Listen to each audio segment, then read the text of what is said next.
So since January 17th, since October 17th, 2018, as of that date, recreational weed became legal in Canada, and it's up to each individual Canadian province and territory to set their own regulations and framework for how they're going to go about selling it.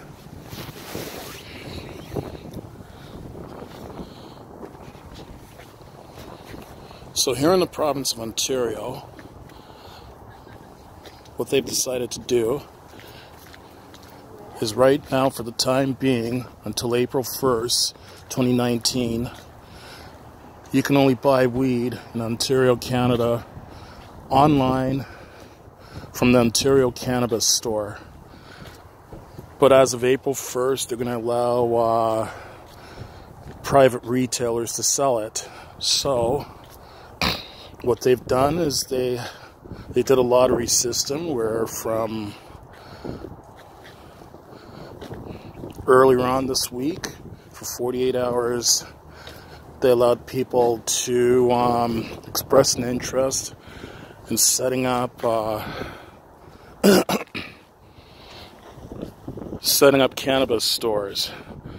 And they used the lottery system to select only 25 people for the entire province of Ontario to be able to sell weed. So those 25 people that were selected, some of the ones I heard named were the Niagara Herbalist and Trip Setter. Those are two of the ones that I heard named anyways. So anyone selected has to select they have to come up with a $6,000 non-refundable licensing fee, as well as a $50,000 letter of credit. I don't know. Like, in my opinion, I think they're kind of putting too much red tape in the way of people being allowed to sell weed. I think if you're allowed to sell cigarettes, alcohol, and lottery tickets, they should make it just as easy for those people to apply to sell weed. Like, make it that anyone can apply to sell weed, and they do a case-by-case assessment on them, and just make it that, buying weed should be as easy as buying cigarettes, buying alcohol, or buying lottery tickets. Like, why a $6,000 non-refundable fee? I mean, one of the reasons why they legalized it is because they want to reduce, as a matter of fact, they'd like to eliminate the black market for weed sales in Canada. But by putting so much red tape there, they're not going to do that. Like, I just think they're going about the wrong way. I think they should make it that anyone can apply, and they do it on a case-by-case basis, depending on the person or the people that want to sell it. And, do background checks on them, like criminal background checks and that kind of thing.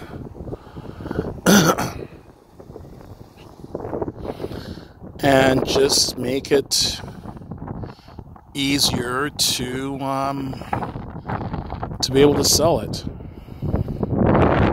Like, I think that if they do it the right way, that this can become a major windfall for Canada, and they can make a lot of money.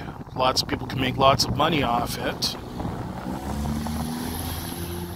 and you'll be taking away business from the black market, which would be a good thing.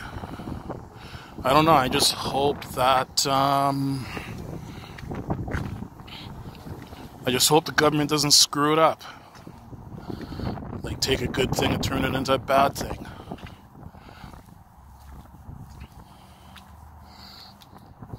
Like, I just think there should be a more sensible approach taken to how this is going to be rolled out.